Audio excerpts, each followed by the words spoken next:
Hello and great welcome.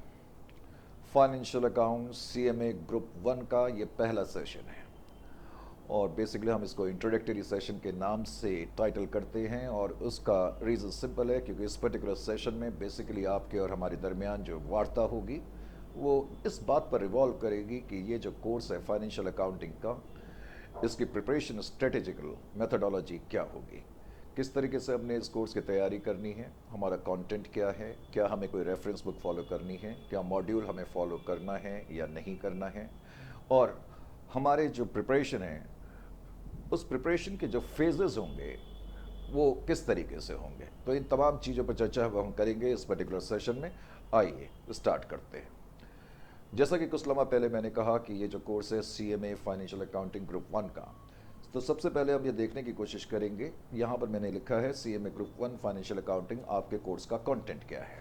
सबसे पहले तो कंटेंट की चर्चा करते हैं। आइए,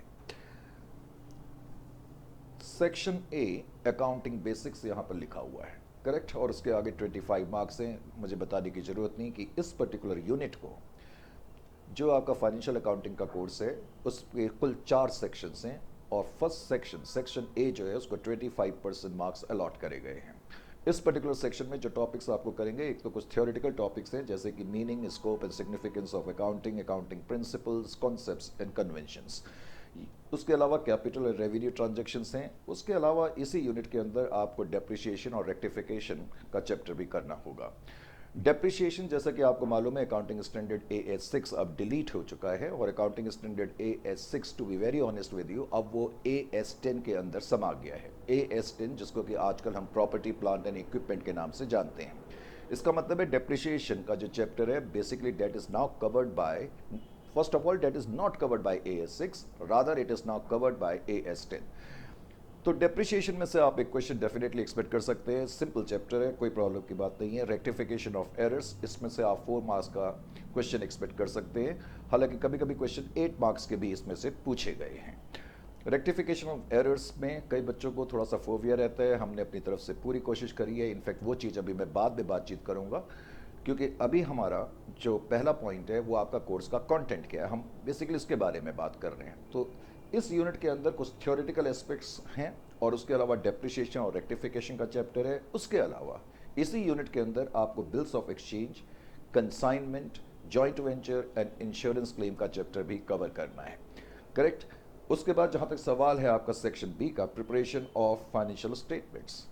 ना प्रिपरेशन ऑफ फाइनेंशियल स्टेटमेंट, इसके अंदर preparation of financial statement 40 marks allot करे गए हैं। इसमें बहुत सारे चैप्टर्स हैं, करेक्ट। इनफैक्ट ये जो यूनिट है काफ़ी हैवी यूनिट है क्योंकि इसके अंदर बहुत सारे चैप्टर्स हैं। फाइनल अकाउंट्स हम देखेंगे कि एक तो प्रॉफिट ओरिएंटेड ऑर्गेनाइजेशंस का है, preparation of financial statement of profit oriented organisations. यहाँ प्रॉफिट ओरिएंटेड ऑर्गेनाइजेशंस का मतलब केवल और केवल नॉन कॉर्पोरेट बॉडी से है, यानी कि सोल प्रोप्राइटरशिप फर्म से है या फिर पार्टनरशिप फर्म से है। तो एक सोल प्रोप्राइटरशिप फर्म या पार्टनरशिप फर्म अपने फाइनल अकाउंट को किस तरीके से प्रिपेयर करेगी, वो इस पर्टिकुलर चैप्टर का थीम है। उसके अलावा इसी यूनिट के अंदर हम देखेंगे preparation of financial statement of non profit organisation.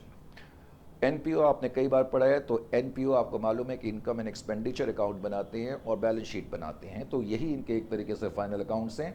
तो जैसे कि आगे लिखा भी है, preparation of receipts and payment account, income and expenditure account and balance sheet. तो प्रिपरेशन ऑफ, एक तो है प्रॉफिट ओरिएंटेड ऑर्गेनाइजेशन, एक है नॉट फॉर प्रॉफिट ऑर्गेनाइजेशन, और उसके बाद है preparation of financial statement from incomplete records. Incomplete records का मतलब सिंगल एंट्री सिस्टम। इससे पहले आपने ये क्वेश्चन, ये चैप्टर इससे पहले की क्लासेस में करा भी हुआ है। इनफैक्ट ये सारे चैप्टर्स आपने इससे पहले के लेवल्स पे करे भी हुए हैं, लेकिन यहाँ पर हमने इसको काफ़ी डीपली लेना है, इसमें किसी तरीके का डाउट नहीं है। तो जहाँ तक प्रिपरेशन ऑफ फाइनल अकाउंट्स है तो वो 3 तरीके के होते हैं। इसके अंदर 3 चैप्टर्स तो अभी आपने देख लिए कि एक तो है preparation of final accounts by what we call profit oriented organization, फिर है नॉट फॉर प्रॉफिट ऑर्गेनाइजेशन, और उसके बाद जैसा कि आपने देखा preparation of final accounts of by what we call single traders.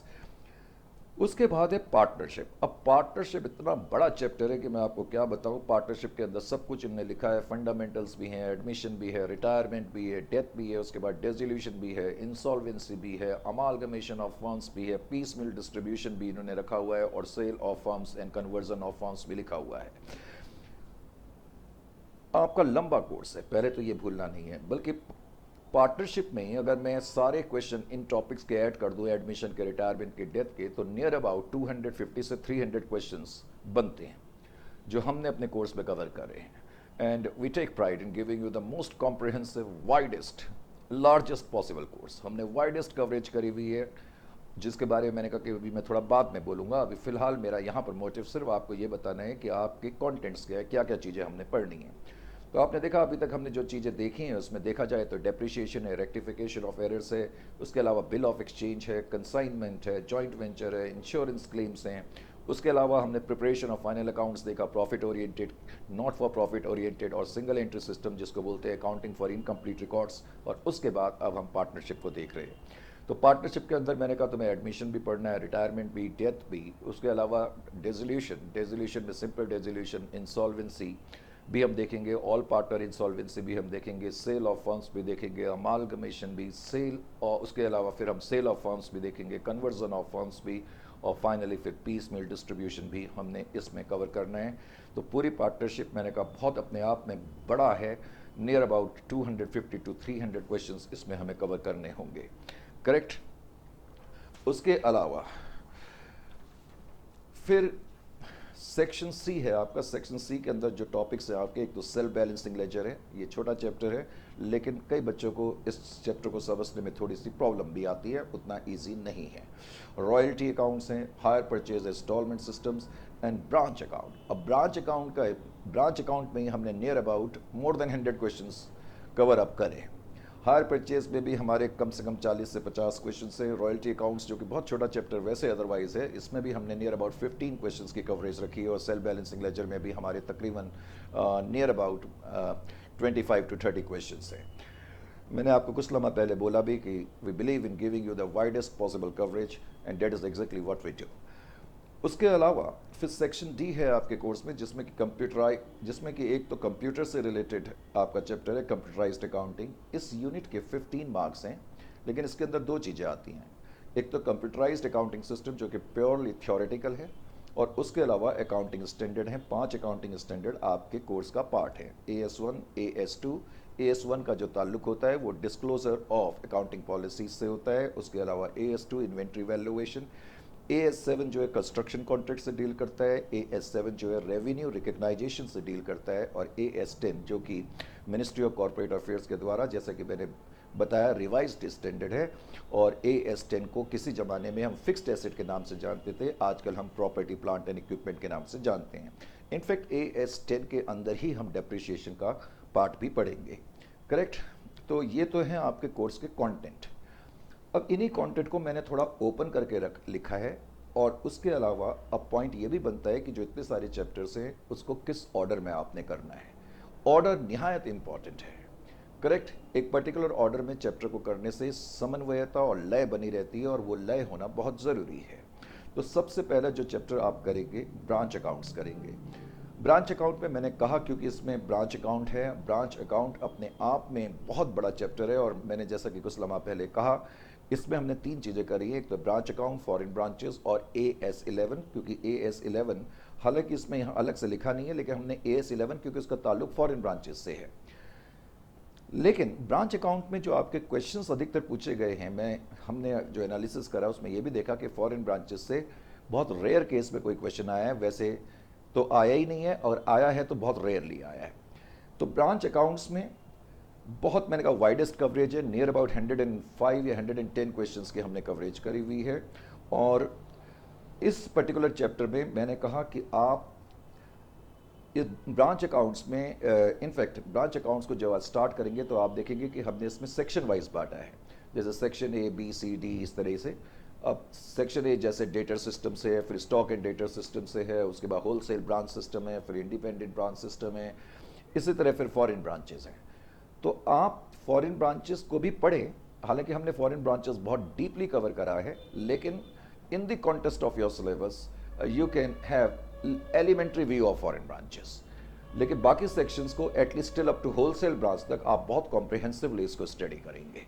Correct. Independent branches में से भी अधिकतर आपके कॉम्प्रिहेंसिव क्वेश्चन नहीं पूछे गए हैं, हालांकि हमने बहुत सारे कॉम्प्रिहेंसिव क्वेश्चंस उसमें रखे हैं, लेकिन आपके कोर्स में अधिकतर या एग्जामिनेशंस में हमने देखा है कि इंडिपेंडेंट ब्रांचेस में से जो क्वेश्चंस आए हैं वो एंट्री पर बेस्ड आए हैं, तो आप एंट्री बेस्ड क्वेश्चन पे ज़्यादा स्ट्रेस करेंगे।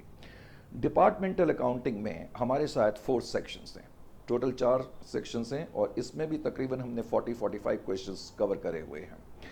लेकिन आपका स्ट्रेस या जो फोकल एरिया होना चाहिए वो पहले 3 सेक्शन तक होना चाहिए, क्योंकि जो चौथा सेक्शन है उसका ताल्लुक मार्कअप से है। मार्कअप के क्वेश्चंस सीएमए में अधिकतर देखने में ये आया है कि पूछे नहीं गए हैं, तो इसलिए पहले 3 सेक्शंस को आपने बहुत ध्यान से करना है। करेक्ट। और उन्हीं को आपने अपना टारगेट एरिया बनाना है। फिर ऑर्डर नंबर 3, पहले आपने ब्रांच अकाउंट करना है, फिर डिपार्टमेंटल अकाउंट, और उसके बाद आप हायर परचेज करेंगे। अब पहले हायर परचेज स्टार्ट नहीं करेंगे, ठीक है। हायर परचेज 3rd नंबर पर ही होगा। हायर परचेज आपको कॉम्प्रिहेंसिवली करना है। जितने भी हमने इसमें क्वेश्चंस कवर करे हैं, चाहे वो 40-45 हो या 50 क्वेश्चंस हो, वो सारे आपको कवर इसमें करने पड़ेंगे। रॉयल्टी अकाउंट्स हैं रॉयल्टी अकाउंट्स वैसे बहुत इनोकोवस सा, बहुत सिंपल और मासूम सा चैप्टर लगता है, और कई बार तो ऐसा लगता है 1-2 क्वेश्चन करके ही चैप्टर हो गया। ऐसा नहीं है, आप इसको डीपली करें। इस चैप्टर में से देखा गया है कि फ्रीक्वेंसी क्वेश्चन की आने की ऑलमोस्ट हर एग्जामिनेशन में है। तो रॉयल्टी अकाउंट में हमने तकरीबन 14 या 15 क्वेश्चंस कवर अप करे हैं, तो उनको आप करेंगे। इंश्योरेंस क्लेम जो चैप्टर है वो अपने आप में बहुत अहम, इंपॉर्टेंट, सिग्निफिकेंट चैप्टर है। इंश्योरेंस क्लेम के अंदर आप देखेंगे हमने तकरीबन 5 सेक्शंस रखे हुए हैं, हालांकि पहले 2 सेक्शंस इंपॉर्टेंट है आपके लेवल पे। करेक्ट। तो उस पर आपने ज़्यादा स्ट्रेस करना है। फिर preparation of financial statement of not for profit organization या नॉन प्रॉफिट ऑर्गेनाइजेशन, ये चैप्टर भी हैवी चैप्टर माना जाता है, तो इस चैप्टर को भी आपने बहुत अथॉरिटी से, बहुत डीपली, बहुत इंटेंसिटी से करना है। सिंगल एंट्री सिस्टम एक simple accounting, single entry chapter जो है वो सिंपल है, जिसको कि हम इस नाम से भी जानते हैं, preparation of financial statement from incomplete record. आपको याद होगा इससे पहले 11th-12th में जब आप सिंगल एंट्री सिस्टम करते थे, उसमें कन्वर्जन सिस्टम करते थे। कन्वर्जन सिस्टम में आप क्या करते थे, आप उसकी जो सिंगल एंट्री पर मेंटेन्ड अकाउंट है उसको डबल एंट्री अकाउंटिंग सिस्टम में कन्वर्ट करते थे, जिसके लिए आप trading and profit and loss account और बैलेंस शीट बनाते थे। तो वही चीज़ यहाँ पर है। उसके बाद है अकाउंटिंग फॉर जॉइंट वेंचर से, ये जॉइंट वेंचर और कंसाइनमेंट, ये दोनों चैप्टर इससे पहले के लेवल में, फाउंडेशन लेवल पे भी आपने करे हुए हैं, तो इन चैप्टर्स में आपको प्रॉब्लम नहीं होनी चाहिए। उसके अलावा अकाउंटिंग फॉर डेप्रिसिएशन को नेग्लेक्ट ना करें, देखने में ये भी आया है, क्योंकि ये जो है AS10 का भी हिस्सा है। तो जब तुम अकाउंटिंग फॉर डेप्रिसिएशन करोगे तो कुछ प्रोविजंस जो AS10 के हैं, अकाउंटिंग स्टैंडर्ड AS10 के, वो भी इसके साथ आपके कवर होंगे। पार्टनरशिप में अभी कुछ देर पहले मैंने आपको कहा कि पार्टनरशिप में बहुत सारे चैप्टर्स है। पार्टनरशिप को हमने 2 पार्ट में डिवाइड करा हुआ है। एक तो पार्टनरशिप 1, पार्टनरशिप 1 के अंदर जो चैप्टर्स हमने कवर करे हैं उसमें एडमिशन है, उसमें रिटायरमेंट है, डेथ ऑफ ए पार्टनर है। और फिर पार्टनरशिप 2, पार्टनरशिप 2 में डेजोल्यूशन ऑफ पार्टनरशिप है, इंसॉल्वेंसी ऑफ पार्टनर है, amalgamation of firms and conversion of a company है, फिर कन्वर्जन और sale of partnership firm to a company है। तो ध्यान ये रखना है कि पार्टनरशिप को हमने 2 पार्ट में डिवाइड क्यों करा, क्योंकि जो फर्स्ट पार्ट है टेक्निकली उसमें से कम क्वेश्चन आते हैं, और जो पार्टनरशिप 2 है इसमें से क्वेश्चंस के आने के ज़्यादा चांसेस होते हैं। मोर ओवर जो पार्ट 1 है, जिसमें कि एडमिशन, रिटायरमेंट, डेथ हमने कवरेज करी है, इसको आपने इससे पहले के लेवल पर भी करा हुआ है। तो पार्टनरशिप जब आप करें तो मेरी एडवाइस वैसे आपको ये है कि you start with what we call partnership 2 first. Once you have covered it and if you have the time, then only go for partnership 1। Correct. अब जब पार्टनरशिप 2 भी करेंगे, हालांकि मैंने कहा कि हमने तो हर चीज़ की बहुत वाइड कवरेज करी हुई है, लेकिन आपका जो कवरेज एरिया, टारगेट एरिया होना चाहिए, वो होना चाहिए dissolution of partnership form and insolvency of A partner, क्योंकि इस सेक्शन में से ज़्यादा क्वेश्चंस पूछे गए हैं। करेक्ट। मैं ये नहीं कह रहा कि आपने सिर्फ यहीं तक करना है, आप करेंगे सारा, लेकिन ध्यान में ये रखना है कि आपने स्ट्रेस किस पॉइंट पर करना है। स्ट्रेस जो आपने करना है वो इंसॉल्वेंसी ऑफ पार्टनर पर करना है, जिसमें से ज़्यादा क्वेश्चन के आने के चांसेस एग्जामिनेशन में होते हैं।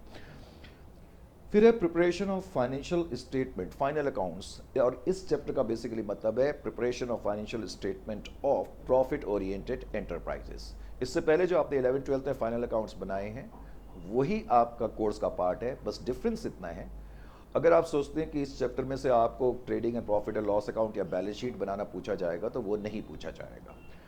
लेकिन इस चैप्टर में से छोटा सा एक क्वेश्चन 3 या 4 मार्क्स का पूछा जा सकता है, जिसका कि ताल्लुक जो होगा वो बैड डेट से होगा, प्रोविजन फॉर डाउटफुल डेट से होगा, या बैड डेट्स रिकवर्ड से होगा।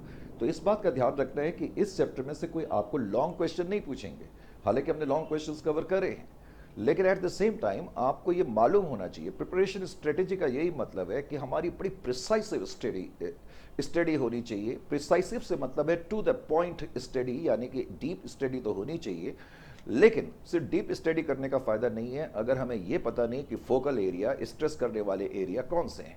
तो फाइनल अकाउंट में से आप इस तरह के क्वेश्चन की अपेक्षा ना करें कि आपको फाइनल अकाउंट बनाना आएगा, ट्रायल बैलेंस दिया होगा और आपको ट्रेडिंग अकाउंट बैलेंस शीट बनानी है। No, you will be simply given a statement form sort of questions, जिसमें कि आपको हो सकता है बैड डेट्स अकाउंट बनाना पड़े, provision for debt, bad debts account बनाना पड़े। तो इस तरह के क्वेश्चन की कवरेज आपकी इसमें होगी। फिर ये जो चैप्टर है रेक्टिफिकेशन ऑफ एरर्स, मेरी एडवाइस ये है कि आप इसको कॉम्प्रिहेंसिवली करेंगे। इसमें से भी क्वेश्चन के आने की फ्रीक्वेंसी हमेशा बहुत बार रही है, और बिल्स ऑफ एक्सचेंज अपने आप में बहुत इंपॉर्टेंट चैप्टर है। लेकिन बिल्स ऑफ एक्सचेंज में जो एकोमोडेशन ऑफ बिल का टॉपिक होगा उसमें से ज़्यादा क्वेश्चन के आने के चांसेस रहते हैं। एकोमोडेशन ऑफ बिल को हमने बहुत वाइड कवरेज के साथ कवर करा है, and I am very sure that once you will go through over that particular part, you will be able to understand this tough topic in a very easy manner. उसका self balancing laser है, आप बिल्कुल घबराए ना, भले ही ये chapter अपने आप में बड़ा कॉम्प्लिकेटेड लगता है, बट जब आप लेक्चर्स देखेंगे तो आपको 1 मिनट के लिए भी ये प्रतीत नहीं होगा कि ये बहुत कॉम्प्लिकेटेड है या बहुत कॉम्प्लेक्स है, बल्कि you will feel very very what we call enjoying this particular chapter. उसके अलावा कई बच्चे क्या होता है जो थ्योरेटिकल सेक्शन है उसको इग्नोर करते हैं। याद रखें कि जो आपका पहला क्वेश्चन होता है वो ऑब्जेक्टिव टाइप आता है एग्जामिनेशन में, जो MCQ फॉर्म में होता है, और वो भी अपने आप में पूरा स्कोरिंग चैप्टर है। लेकिन जो पहला क्वेश्चन होता है अधिकतर वो इस टॉपिक से डील करता है। इसलिए ये जो सेक्शन है जिसमें हमने पूरी थ्योरेटिकल एस्पेक्ट्स कवर करे हैं, इसको भी आप अच्छी तरह से करेंगे। Accounting concepts, conventions, generally accepted accounting principles, तो ये टॉपिक्स आपने करने, इस ऑर्डर में आपने मूव करना है। आप देख रहे हो ऑलरेडी कितने हो चुके हैं, 17 तो हो चुके हैं, तो आपका काफ़ी लंबा कोर्स है, इस बात का आपने ध्यान रखना है। उसके बाद ये भी एक थ्योरेटिकल चैप्टर है, लेकिन ये फुल स्कोरिंग का है। कैपिटल एंड रेवेन्यू ट्रांजेक्शंस, इसमें आपको एक क्वेश्चन मिलता है जिसमें आपको कहा जाता है कि आप रिकग्नाइज करें कि ये कैपिटल ट्रांजेक्शन है या रेवेन्यू नेचर के ट्रांजेक्शन्स हैं। तो कैसे करी जाती है वो तो जब हम चैप्टर पढ़ेंगे तब देखेंगे। तो ये चैप्टर भी अपने आप में इम्पॉर्टेंट है। उसके अलावा आपकी ये स्टैंडर्ड्स हैं, स्टैंडर्ड्स में मैं हमेशा स्टूडेंट्स को कहता रहता हूँ कि आपको फोकस करना चाहिए, क्योंकि स्टैंडर्ड्स सिर्फ आपके एग्जामिनेशन पॉइंट ऑफ व्यू के लिए ही नहीं है, बल्कि जब आप कल प्रैक्टिकल लाइफ में एज ए प्रोफेशनल आएंगे तो स्टैंडर्ड्स की जितनी भरपूर और ज़्यादा जानकारी आपको होगी, उतना मार्केट में आपकी एज जो है वो ज़्यादा होगी। तो ये मोटिवेटिंग फैक्टर होना चाहिए आप लोगों के लिए कि इस पार्ट को आप बहुत गहनता से करें, इंटेंसिटी से करें और एक एंजॉयबल तरीके से करें। करेक्ट। एक चैप्टर है कंप्यूटराइज्ड अकाउंटिंग सिस्टम, ये प्योरली थ्योरेटिकल है, ये 5 मार्क्स का आप कह सकते हैं, इसमें से एक थ्योरेटिकल क्वेश्चन आएगा। ये चैप्टर आपको खुद ही करना है, क्योंकि इसमें सिर्फ फीचर्स के बारे में चैप्टर है, इसमें कुछ समझाने लायक चीज़ नहीं है। ये सेल्फ स्टडी चैप्टर है जो कि आप खुद भी पढ़ सकते हैं, नोट्स हमने प्रोवाइड करे हुए हैं। दूसरी चीज़, फिर स्टूडेंट हमसे, अब आपको कोर्स के पहले तो कंटेंट का पता लग गया और आपको ऑर्डर, किस ऑर्डर में आपको मूव करना है इस बात का भी आपको पता लग चुका है।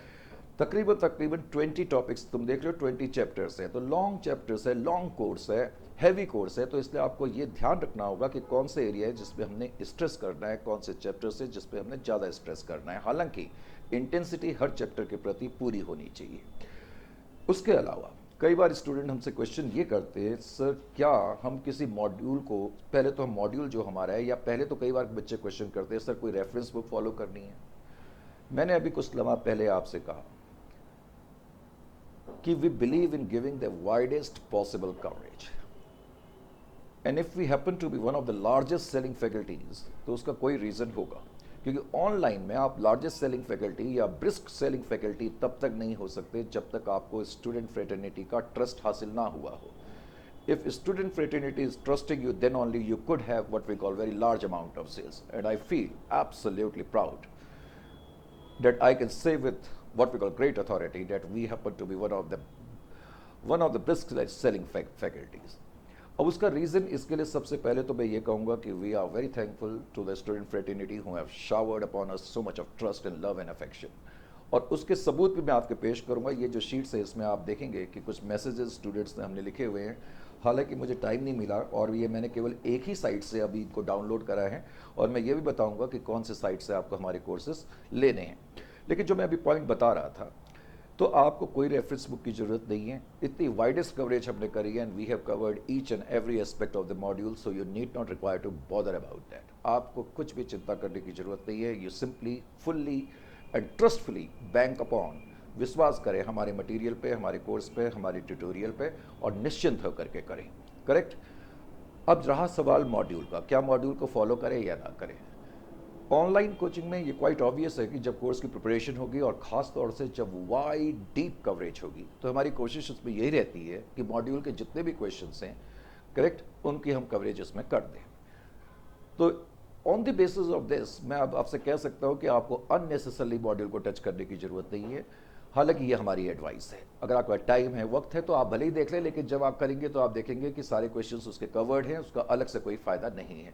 इसका मतलब ये है कि ये कोर्स बहुत लॉन्ग है और आपने सिर्फ और सिर्फ जो आपको ट्यूटोरियल्स और जो क्लासेस और जो मटेरियल हम सप्लाई कर रहे हैं, और मैंने पहले कहा और कई बार अब मैं कह चुका हूँ कि बहुत डीप पेनिट्रेटिव पॉलिश्ड हमने तरीके से इस कोर्स को प्रिपेयर करा है, तो आप कंप्लीटली फेथफुली इस पर बैंक कर सकते हैं, विश्वास कर सकते हैं। You need not require to hunt for what we call any other material. उसके अलावा तो जहाँ तक रहा, कई बच्चे जो क्वेश्चन कई बार पूछते हैं, तो मैंने सोचा उसका आंसर दे दूँ। और उसके अलावा कई बच्चे हमसे ये भी क्वेश्चंस पूछते हैं कई मरतबा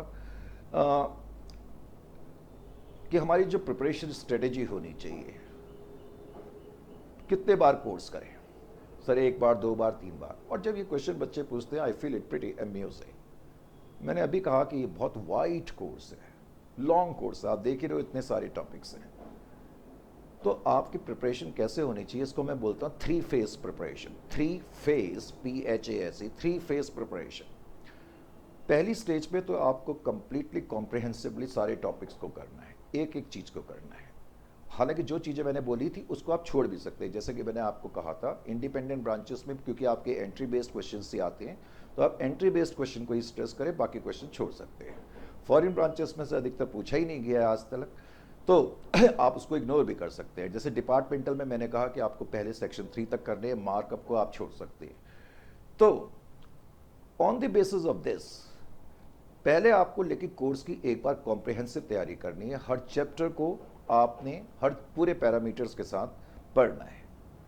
once you have done up with that, एक बार जब आपने इस तरह से प्रिपरेशन कर ली, तो आपका सेकंड फेज में, जिसको मैं बोलता हूँ सरफेशियल स्टडी, फर्स्ट फेज में तो बहुत डीप और पेनिट्रेटिव स्टडी करनी है, और सेकंड फेज में आपको सरफेशियल का मतलब है ऊपरी सतह।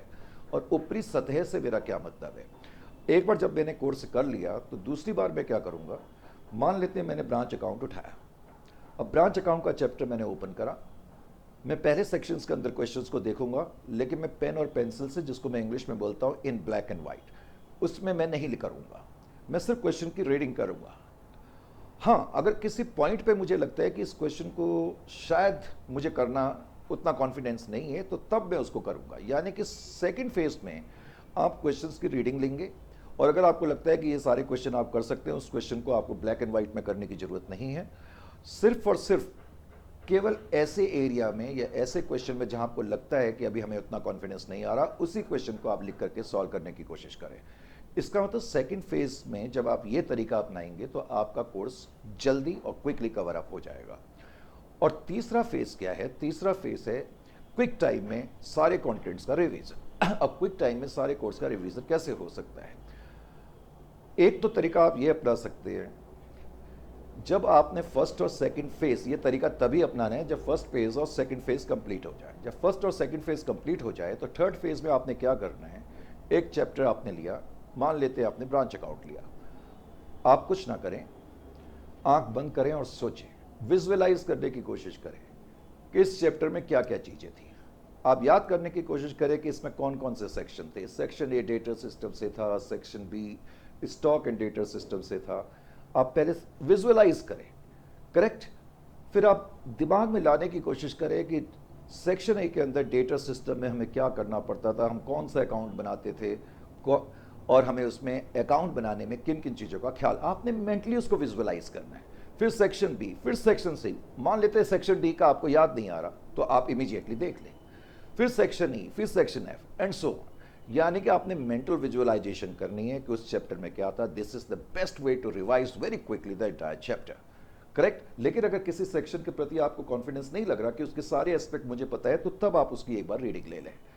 इसी तरह से नेक्स्ट चैप्टर का करें तो आपने यहां केवल विजुअलाइजेशंस करनी है, और विजुअलाइजेशन करने का मतलब है कि आप रिटेन करने की कोशिश कर रहे हैं कि इस पर्टिकुलर चैप्टर में अकाउंटिंग फॉर्मेशंस क्या क्या होती थी। अगर आप ऐसा करने में सफल हो जाते हैं तो you believe me that you have done the best revision. उसके अलावा एक अच्छी चीज़ ये होगी कि आपके एग्जामिनेशन से एक महीना पहले, एक तो हम यूट्यूब पे, पहले तो आपने मेरी यूट्यूब चैनल को सब्सक्राइब कर लेना है, संजय वेल्किंस। यूट्यूब में लिखें संजय वेल्किंस, मेरी चैनल आपके सामने आ जाएगी, मेरे वीडियोस आपके सामने आ जाएंगे, उसको आप सब्सक्राइब कर लें। सब्सक्राइब करने का मतलब है हम जब भी कोई नया वीडियो अपलोड करेंगे तो वो इमीडिएटली उसकी नोटिफिकेशन आपके पास आ जाएगी। एग्जामिनेशन से जनरली हमारी कोशिश ये रहती है कि एग्जामिनेशन के एक महीना पहले हम एक क्विक फायर रिवीजन वीडियो, जिसको हम बोलेंगे क्विक फायर या सुपरसोनिक रिवीजन वीडियो, वो वीडियो हम रिलीज़ करते हैं। और उस वीडियो में 3 घंटे में हमारी कोशिश होती है कि हम सारे कोर्स के जितने भी पॉइंट्स हैं उसकी कवरेज कर दें। यानी कि उस वीडियो का इस्तेमाल आपने सिर्फ रिकैपिंग के लिए करना है।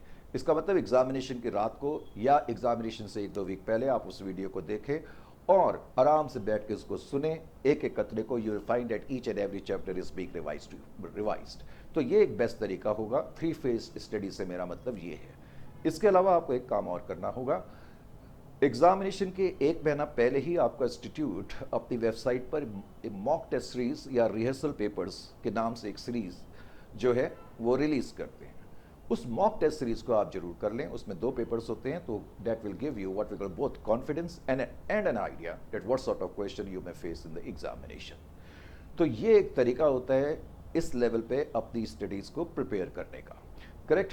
और मैं अंत में यही कहूँगा कि we on our part definitely, अब क्या कहें, अपने बारे में कहना अच्छा नहीं लगता, but we definitely do lot of hard work to give you the best possible widest coverage, correct, and perhaps that is the reason what has made us the largest selling faculty। और इसके मैं कुछ उदाहरण आपको देता हूँ, और याद रखें कि ये मैंने अभी एक ही साइट से लिए हैं, और ये कुछ वीडियोस कुछ बच्चों के जो मैसेजेस हैं, और हमने इनमें कोई एडिटिंग नहीं करी है, ना हम करना चाहते हैं।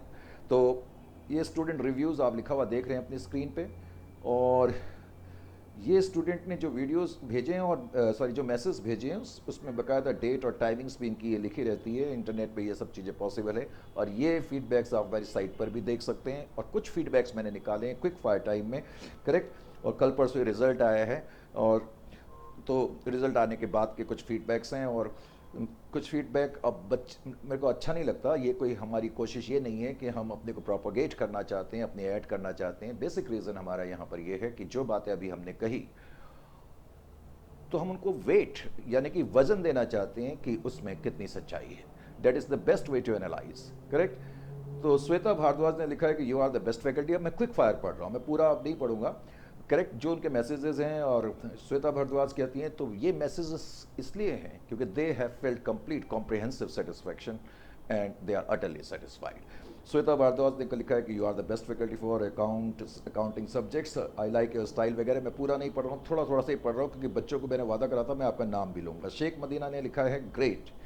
सकीब मलिक लिखते हैं कि सीएमए इंटर कंपनी अकाउंट्स के वीडियो लेक्चर जो एग्ज़ाम ऑनलाइन पर, इन्होंने कंपनी अकाउंट का शायद खरीदा होगा, तो उन्होंने कहा कंपनी सीएमए इंटरमीडिएट अकाउंट्स के जो लेक्चर्स हैं वो उन्होंने एग्ज़ाम ऑनलाइन से, हमारी जो साइट है वहाँ से खरीदे, examonline.org से उन्होंने ये खरीदे हैं। और कहते हैं Sanjay Wilkins sir is the best video available, thank you very much.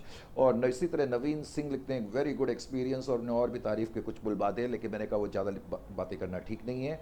इसी तरह पूजा ने भी लिखा है कि आपके इस कोर्स ने मेरा काम बहुत आसान कर दिया, थैंक यू वेरी मच। और वाशनी ने सिर्फ एक ही अल्फाज में लिखा है एक्सीलेंट। और उसके अलावा कुछ और ये मैसेजेस भी जस्ट मैं क्विक फायर पढ़ रहा हूँ। सकीब मलिक कहते हैं कि सीमे इंटर फाइनेंशियल अकाउंटिंग के जो वीडियो हैं संजय वेल्किंस सर के गूगल पर, वो सबसे बेस्ट वीडियोज़ हैं। I am fully satisfied and recommend this video. Ravi Bhatt की ने भी कुछ इसी तरीके से बात लिखी है। वो कहते हैं सर आपकी टीचिंग बहुत गुड है और मुझे बहुत अच्छा लगा और आपका कोऑपरेशन बहुत अच्छा है। और अहमद क्या नाम है, अफ़ाक अहमद सलाफ़ी, और इन्होंने काफ़ी लंबा चौड़ा लिखा है, तो इतना पूरा तो पढ़ना मेरे लिए पॉसिबल नहीं है। और ये मैसेज 2020 में आया है और 1 जनवरी को आया है। करेक्ट, कुछ मैसेज तो अभी हाल ही में आए हैं। तो कुछ मैसेज रिजल्ट के पहले आए हुए हैं, कुछ रिजल्ट के बाद आए हुए हैं। तो वो क्या कहते हैं, अब इन्होंने काफ़ी बड़ा लिखा है, अब इतना बड़ा पढ़ना मेरे लिए पॉसिबल नहीं है, मैं हल्का सा बता दूं। वो कहते हैं कि मैंने पहले यही कोर्स, मैंने फाइनेंशियल अकाउंटिंग का कोर्स पहले किसी दूसरी साइट से किसी दूसरे टीचर का खरीदा था, लेकिन मैं उनका नाम नहीं लेना चाहूँगा, उन्होंने लिखा है। फिर मुझे आपके बारे में पता मेरे फ्रेंड आजेश से लगा और मैंने आपका कोर्स लिया और मुझे बहुत सेटिस्फेक्शन मिली है। You are one of the best teacher, thank you. इसी तरह फिर आगे के जगदीश कुमार हैं, वो तो उन्होंने तारीफ़ के बहुत ज़्यादा पुल बातें, कहते हैं कि you are like a god of accounting, तो थैंक यू वेरी मच। फिर प्रभात सिंह ने मैसेज कुछ इसी तरीके का दिया है। सजन पदीर हैं, प्रदीप पायल हैं, हर्ष मगनानी हैं, और इन सब के मैसेजेस में यहाँ पर जस्ट आपके सामने रिफ्लेक्ट इसलिए कर रहा हूँ so that you get an idea. इसी तरह आदित्य वारखड़े हैं, उन्होंने बस क्विक फायर लिखा है, थैंक्स फॉर ग्रेट लेक्चर, और आगे भी बहुत तारीफ लिखी है, लेकिन अब आगे मैंने कहा जाना ठीक नहीं। वकास ने भी हमें मैसेज दिया है, बहुत अच्छा उनका मैसेज है। वो कहते हैं 3 महीने के बाद मैं फीडबैक दे रहा हूँ और बहुत बढ़िया मुझे लगा, थैंक यू। और प्रिया जोशी ने लिखा है बहुत ग्रेट टीचिंग स्किल है। शालिनी साजवान कहती हैं एक्सीलेंट। हेतल खच्चा कहते हैं एक्सीलेंट टीचर। मंजूनाथ हेगड़े कहते हैं बहुत ज़बरदस्त कोचिंग है, मैं 5 स्टार रेटिंग देना चाहूँगी। दुर्गेश कुमार कहते हैं कि सर बहुत सारे क्वेश्चन क्लास में कराते हैं और ये काफ़ी हैं।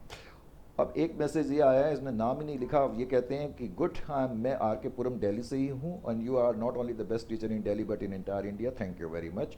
वैभव उपाध्याय लिखते हैं गुड। पंकज कहते हैं अमेजिंग स्टाइल। मनोज कहते हैं गो फॉर इट। अब इतने सारे मैसेजेस हैं, मैंने कहा ये पढ़ना नहीं है, इनको पढ़ना संभव नहीं है। सिर्फ स्टूडेंट्स को मैंने कहा था मैं डेफिनेटली आपके नाम लूँगा, हालांकि नाम मैं जल्दी से ले लेता हूँ। सगुफ्तार का भी है, रोमिक जैन का भी है, नेहरा मेहरा का भी है, तमल मैती का है, पैनम रेशमा का है। तो अब ये इतने सारे मैसेजेस को मैंने कहा पॉसिबल नहीं है पढ़ना, लेकिन ये मैसेज जो बताने का पर्पज़ है वो आपको पता होना चाहिए। तो आप निश्चिंत तौर पे इस कोर्स को लें, लेटेस्ट अपडेटेड कोर्स हैं, आप बिल्कुल निश्चिंत रहें, और बहुत बढ़िया सपोर्ट सिस्टम है जो कि स्टूडेंट ने खुद एक्सेप्ट करा है। और लास्ट चीज़ मुझे आपसे कहनी थी, और जो बात अहम चीज़ है, कई बच्चे क्वेश्चन पूछते हैं सर आपका कोर्स हम कहाँ से खरीदें। मैं यहाँ पर तुमको कॉशन करना चाहूँगा, पहले तो बहुत सारी साइट्स हैं, हालांकि मैं उनका नाम इंटेंशनली एक प्रोटोकॉल की वजह से नहीं ले रहा हूँ, जो हमारे नाम का यूज़ तो करती हैं। हम अपनी तरफ से लीगल एक्शंस भी उनके खिलाफ ले रहे हैं और वार्निंग हम हर एक को दे चुके हैं, क्योंकि बहुत सी साइटें जो हमारे नाम का यूज़ करती हैं और हमारे कोर्सेज़ को या अपने कोर्सेज़ को बेचती हैं हमारे नाम के आधार पर। तो आप ध्यान रखें इस बात का, और इसीलिए मैंने YouTube वीडियोस में लिखना भी शुरू कर दिया है कि कहाँ से आप मेरे कोर्स खरीदें, और बताना भी शुरू कर दिया है। तो ध्यान से सुने, जो कोर्स आप मेरा खरीदेंगे, मेरी 2 रेलिवेंट साइट्स हैं जिनसे मैं बहुत गहराई से और लॉन्ग टाइम से एसोसिएटेड हूँ और शुरुआत से एसोसिएटेड हूँ। एक तो examonline.org, examonline.org। इनफैक्ट ये जितने भी मैसेजेस मैंने अभी दिए, ये मैंने अभी एग्ज़ाम ऑनलाइन की साइट से ही उतारे थे, करेक्ट। अभी तो मैंने केवल एक ही साइट के हैं, अभी सुपर प्रॉस पे तो इससे भी ज़्यादा मैसेजेस होंगे। तो एक तो साइट है examonline.org, जहाँ से आप निश्चित रूप से मेरे कोर्स खरीद सकते हैं, और दूसरा है www.superprofs.com, www.superprofs